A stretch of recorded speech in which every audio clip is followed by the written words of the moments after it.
Hi అండి, నమస్తే. ఇవాళ వీడియోలో బెంగాలీ స్టైల్లో మటన్ కూర్మా అయితే చేసి చూపించబోతున్నాను.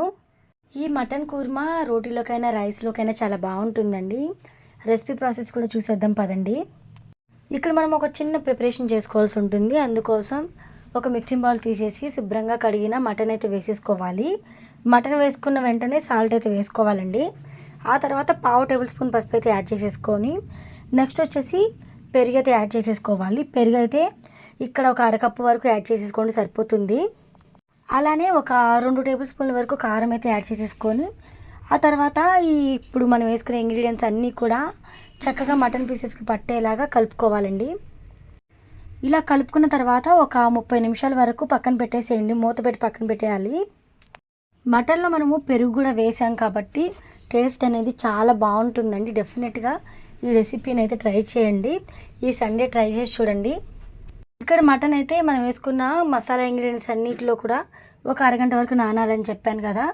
ఈలోపు మనము రోల్ తీసేసుకొని రోట్లో 1 టేబుల్ స్పూన్ సోంపు అయితే వేసేసుకొని అలానే 1/2 టేబుల్ స్పూన్ జీలకర్ర అయితే వేసేసుకొని అలానే 2 అనాస పువ్వులు తీసుకోండి, సరిపోతుంది.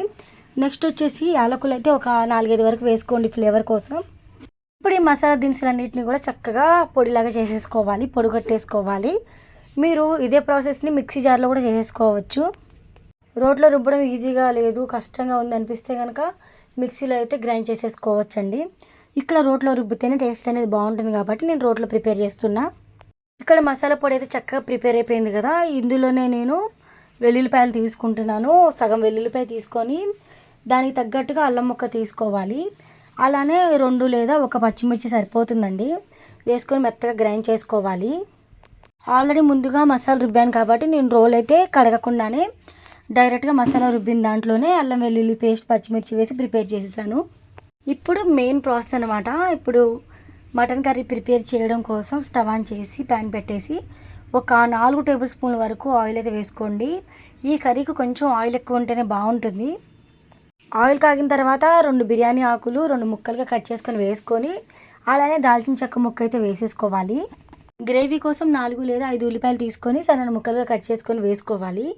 ఇక్కడ మీరు ఒకటి గమనించాలి, ఉల్లిపాయలు చక్కగా లైట్ గోల్డెన్ బ్రౌన్ కలర్ వచ్చేంత వరకు ఫ్రై అవ్వనివ్వాలండి. ఈలోపు మనం కరివేపాకు కూడా వేసేసుకొని ఫ్రై చేసేసుకుందాం ఉల్లిపాయలని. ఇక్కడ వీడియోలో గమనిస్తున్నారు కదా, ఈ విధంగా ఉల్లిపాయలు చక్కగా ఫ్రై అయితే సరిపోతుంది.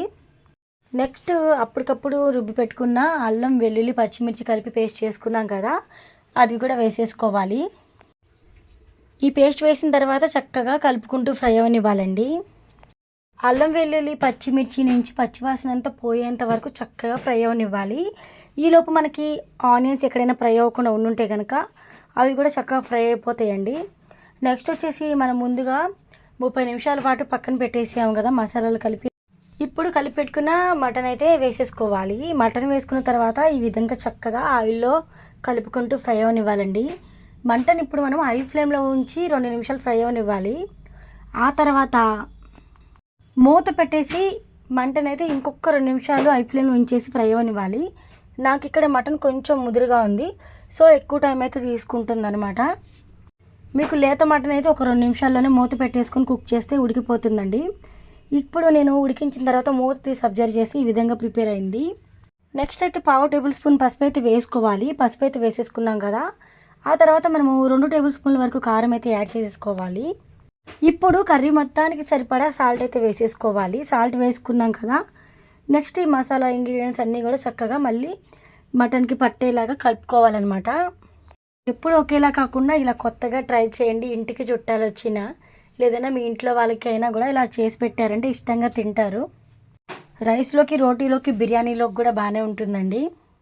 ఇప్పుడు ఈ మటన్లోకి గ్రేవీ కోసం కొంచెం వాటర్ యాడ్ చేసేసుకోవాలి.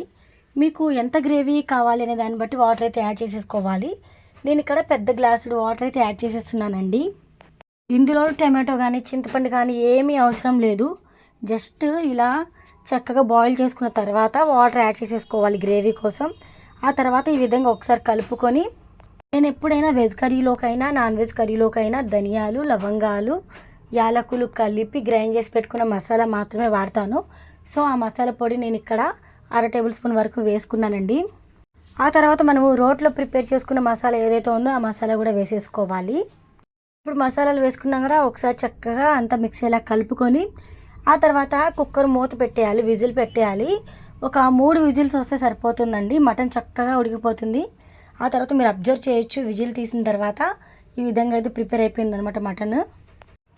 ఇందులోకి మనము పుదీనా వేసుకోవాలి. నెక్స్ట్ అయితే కొత్తిమీర కూడా వేసేసుకొని ఒకసారి కలుపుకొని మంటని కంప్లీట్గా లో ఫ్లేమ్లో అడ్జస్ట్ చేసుకొని మూత పెట్టేసి ఇంకొక 2 నుంచి 3 నిమిషాల వరకు ఉడకనిచ్చారంటే లో ఫ్లేమ్లో కుక్ చేసుకున్న మటన్ కర్రీ ఫైనల్లో చాలా చాలా టేస్టీగా ఉంటుందండి.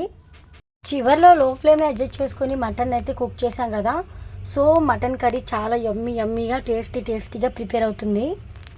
నేను చేసిన బెంగాలీ స్టైల్లో మటన్ గ్రేవీ ఎలా ఉంది, మీకు నచ్చితే లైక్ ఇచ్చి ఛానల్కి అయితే సబ్స్క్రైబ్ చేసేసుకోండి. ఇలాంటి మరెన్నో కొత్త రెసిపీస్, హెల్తీ రెసిపీస్ అయితే ఛానల్లో వస్తూనే ఉంటాయి. ఇక ముందు ఇలాంటి మరొక హెల్తీ రెసిపీతో మళ్ళీ కలుద్దాం. Thank you so much for watching.